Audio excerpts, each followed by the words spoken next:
con miras a un arreglo final de la controversia sobre el programa nuclear iraní que ya llevaba 10 años. El acuerdo fue refrendado por la resolución 2231 del Consejo de Seguridad de la ONU.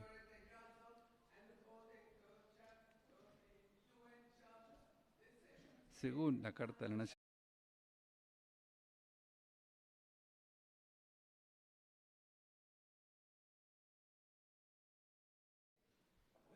con miras a un arreglo final de la controversia sobre el programa nuclear iraní que ya llevaba 10 años.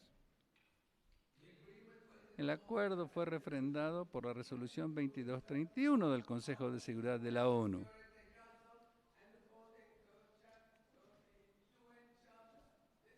Según la Carta de las Naciones Unidas, las decisiones adoptadas en virtud del capítulo 7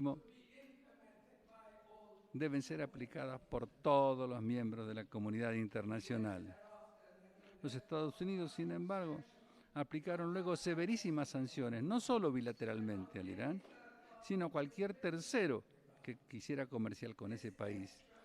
Esta aplicación exterritorial de su jurisdicción fue objetada por aliados y enemigos por igual.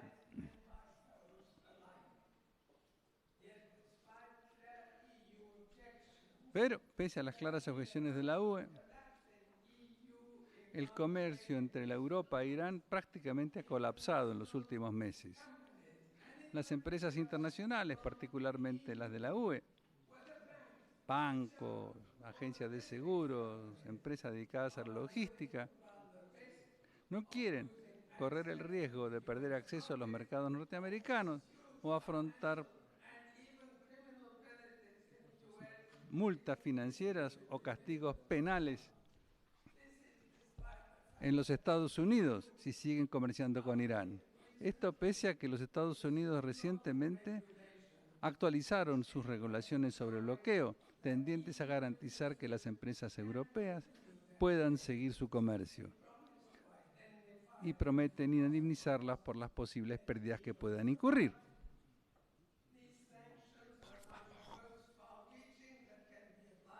Estas sanciones están entre las más trascendentes que pueden aplicarse, incluido en prácticamente todos los sectores de la economía iraní. Amén de excluir a Irán del sistema internacional de transporte, y todo pago internacional, incluidos los humanitarios, resultan ahora imposibles. Sin la capacidad de pago, no se pueden comprar alimentos ni medicinas, lo cual supone un bloqueo ilegal comparable a represalias colectivas, ambas de las cuales están proscritas por el derecho internacional humanitario. Pero hay objeciones claras.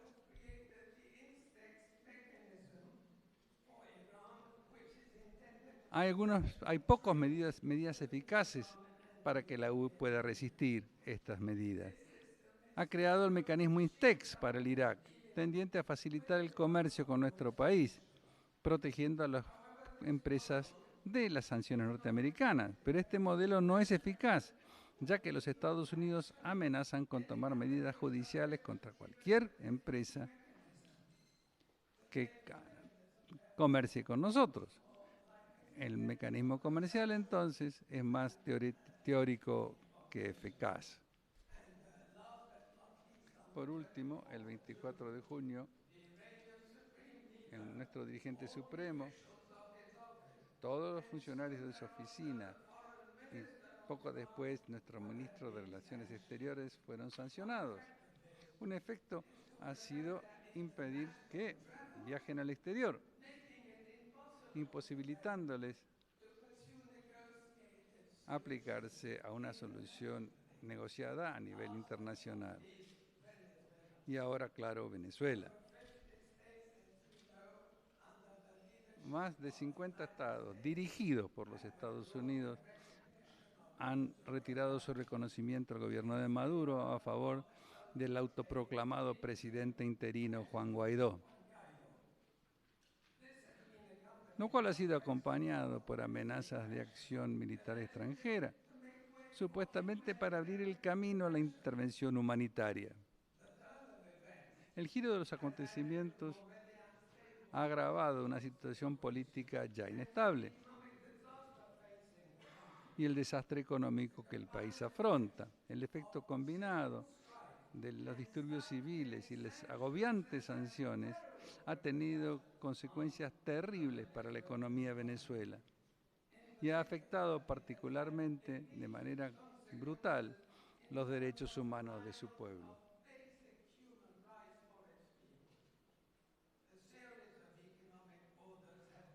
Se han utilizado una serie de órdenes económicas para acrecentar poco a poco la presión sobre Venezuela. Al principio estas medidas apuntaban a funcionarios superiores, pero se han extendido ahora a un gran número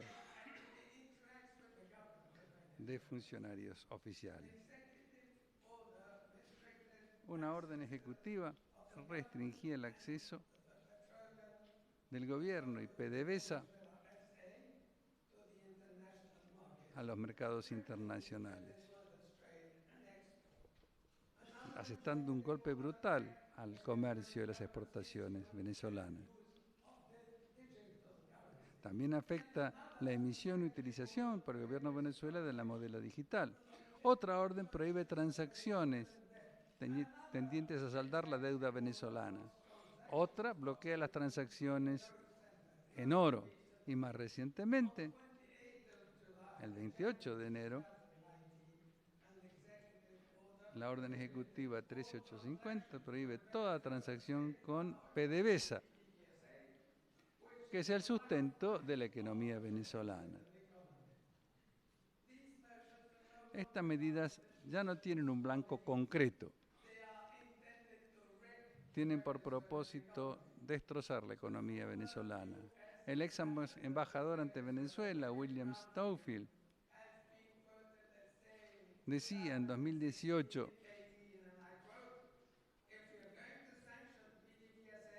si sancionamos PDVSA, ello afectará a toda la población, a los ciudadanos de a pie.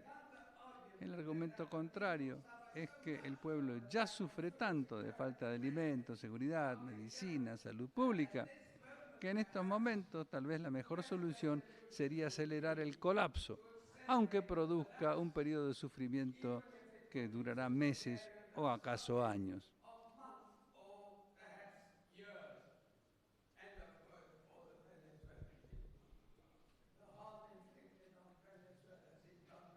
El daño ocasionado a la economía venezolana a través del embargo y el ataque a PDVSA está ampliamente documentado.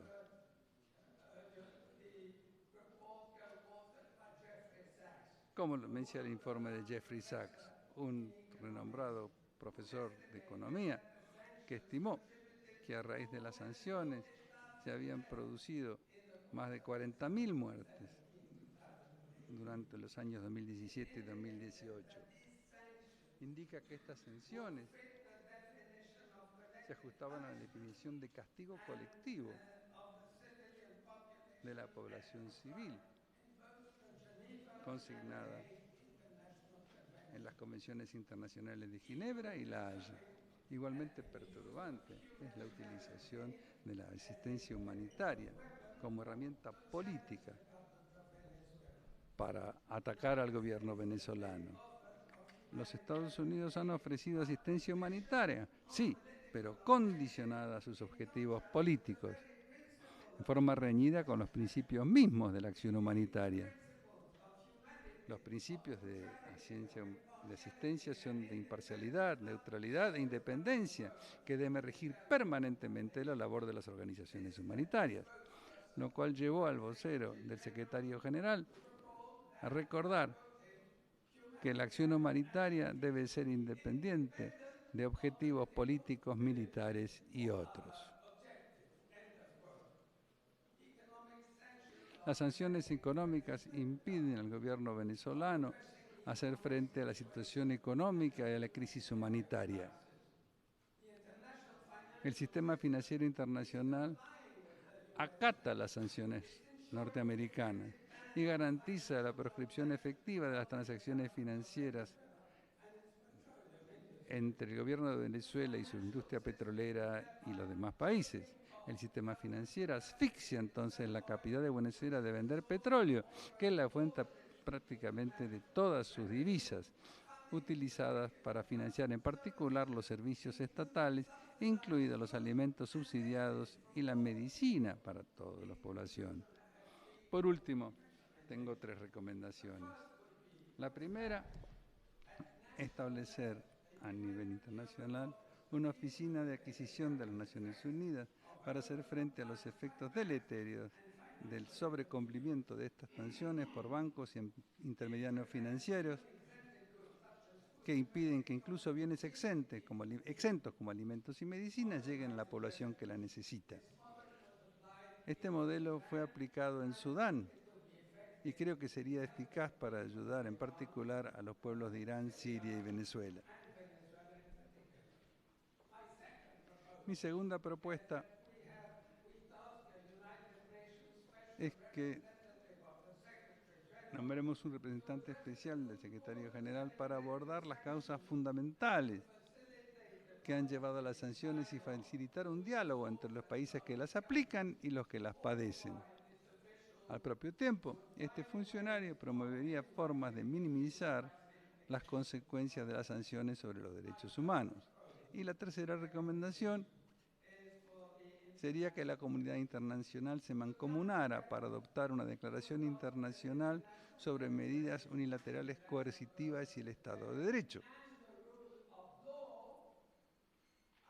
Una idea que propuse en 2017 y respecto de la cual sigo trabajando con los estados con miras a obtener un consenso en torno de la idea de convenir en normas mínimas de comportamiento a la hora de recurrir a medidas coercitivas unilaterales hasta tanto podamos convenir en eliminarlas por completo. La frase "nunca más" ha sido utilizada para movilizar la comunidad internacional en torno de la idea de que una guerra total, mundial, no tiene lugar en la sociedad civilizada. Creo que ha llegado la hora de decir lo mismo acerca de la utilización de medidas unilaterales coercitivas, al menos aquellas que persigan objetivos políticos y la quimera de un cambio de régimen, ya que las sanciones unilaterales ya no son una alternativa a la guerra, son un preámbulo a la guerra. O en todo caso, guerra bajo otro nombre. Sigamos bregando para que el mundo crea en el diálogo y no en la coerción. Gracias.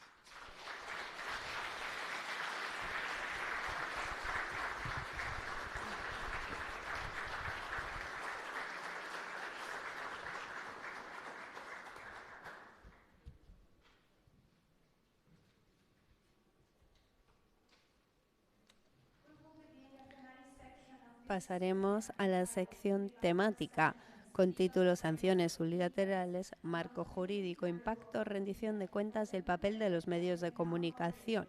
Estará guiada por un moderador muy conocido, Ignacio Ramonet, escritor, editor, historiador y estratega geopolítico e internacional, nacido en Redondela, España, doctor de Ciencias Sociales en la Escuela de Altos Estudios Ciencias Sociales en Francia, editor de Le Monde Diplomatique en España.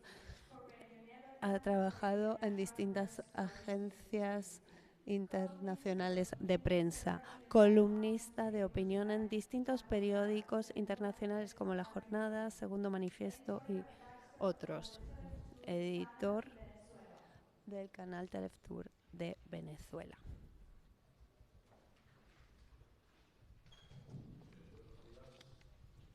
Good morning. Let us start with this segment, with the panel per se. I would like to greet the Chancellor of Venezuela, the ambassadors here present, and to all of you. The panel will be divided in 2 parts. First, I will make a brief intervention where I will give my view of the problem. And shortly after, Professor Zayas will... Muy clara la problemática. Yo quisiera decir que, en mi opinión, para cualquier observador político, los Estados Unidos han lanzado una verdadera y brutal ofensiva contra el desprecio por el derecho internacional para imponer sus propias reglas desde Washington a la casi totalidad de los intercambios comerciales y financieros a través del planeta. Y también para imponer, a partir de sus propios criterios, medidas coercitivas unilaterales bajo la forma de sanciones drásticas y pretendidamente universales a una veintena de países que Washington determina a capricho, según sus intereses, en particular Irán, Venezuela, Cuba y otros más.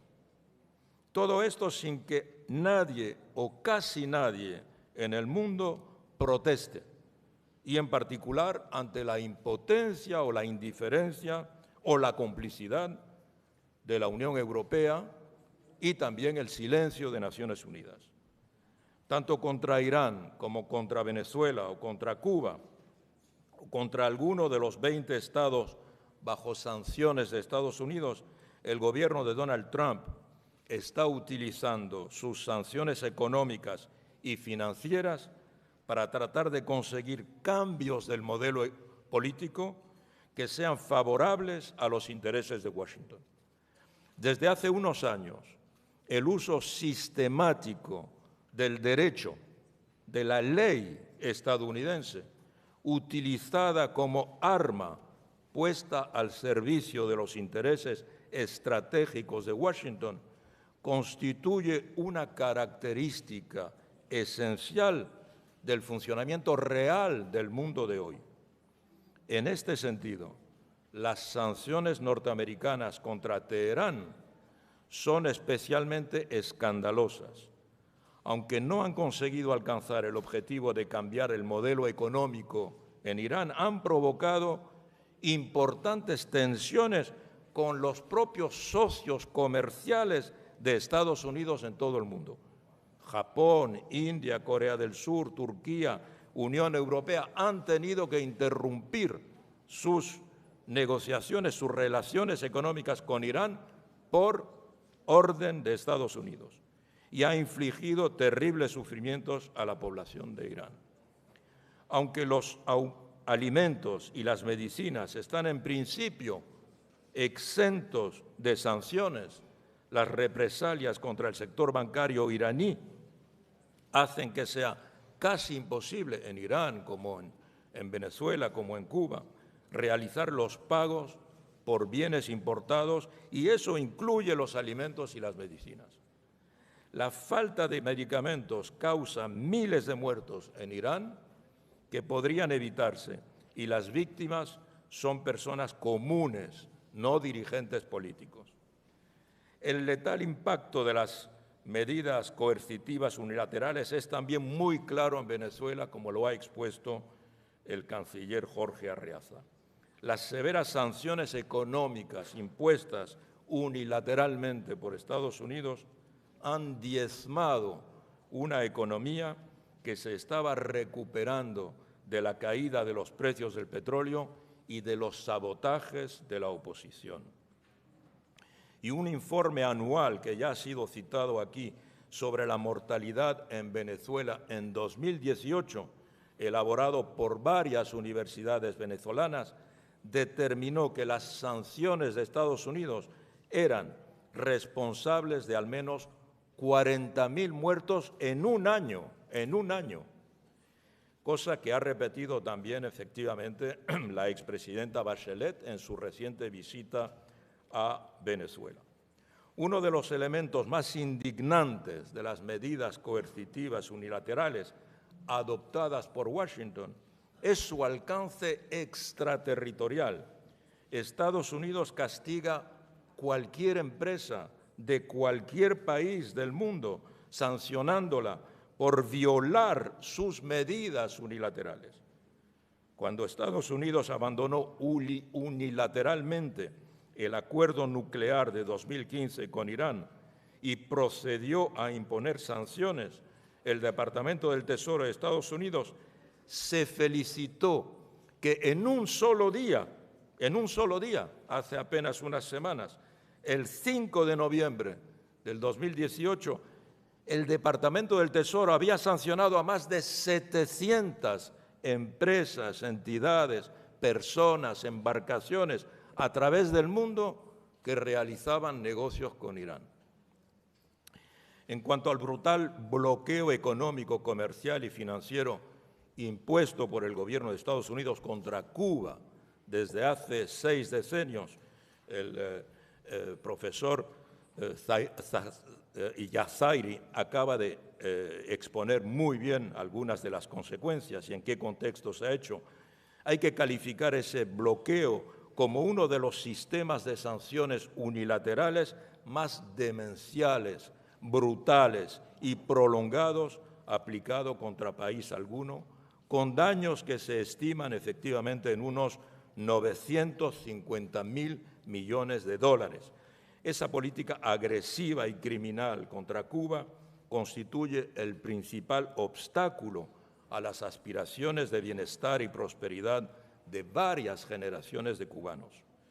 Las sanciones y bloqueos económicos actuales son comparables a los asedios medievales de las ciudades, ha declarado nuestro amigo el profesor Alfred de Zayas, relator de la ONU.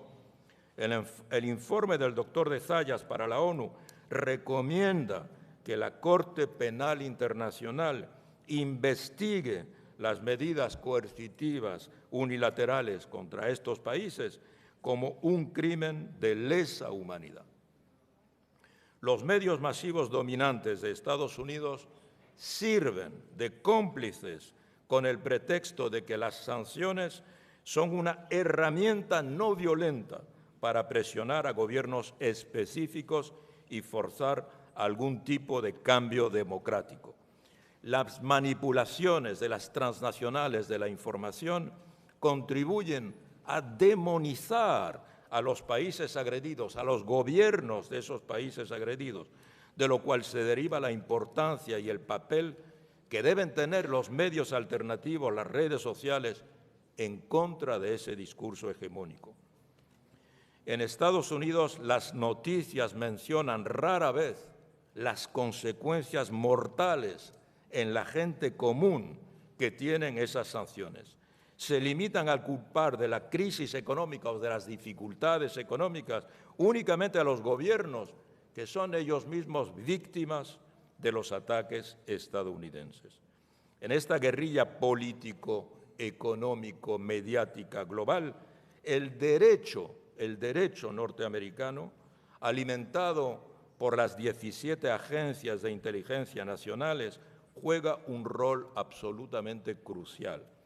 Desde el decenio 2000-2010 asistimos a una brutal intensificación de la voluntad de Estados Unidos de imponer su derecho, su definición del derecho, sus leyes definidas por su propio Parlamento a todo el mundo, como si el Congreso de Estados Unidos fuera el Congreso y el Parlamento del planeta. El derecho se ha convertido en una nueva arma letal del imperio que se puede aplicar contra cualquiera en cualquier lugar del mundo. El presidente Donald Trump ha llegado a amenazar con sanciones hasta a Canadá y a México, que son dos de sus próximos aliados, de sus aliados más próximos. No voy a repetir lo que ya ha sido dicho y simplemente quiero terminar con estas 3 preguntas que muchos ciudadanos se hacen a través del planeta.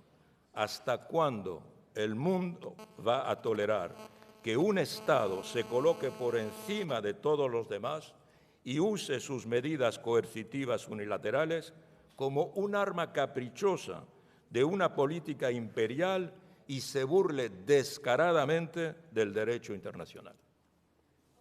¿Por qué la Unión Europea no califica esas medidas coercitivas unilaterales como acto de genocidio, a tenor de la Convención para la Prevención y Sanción del Delito de Genocidio de 1948? Y, en fin, ¿qué esperan las Naciones Unidas para avanzar en la criminalización de estas medidas coercitivas unilaterales e insistir en su radical ilegalidad? Muchas gracias.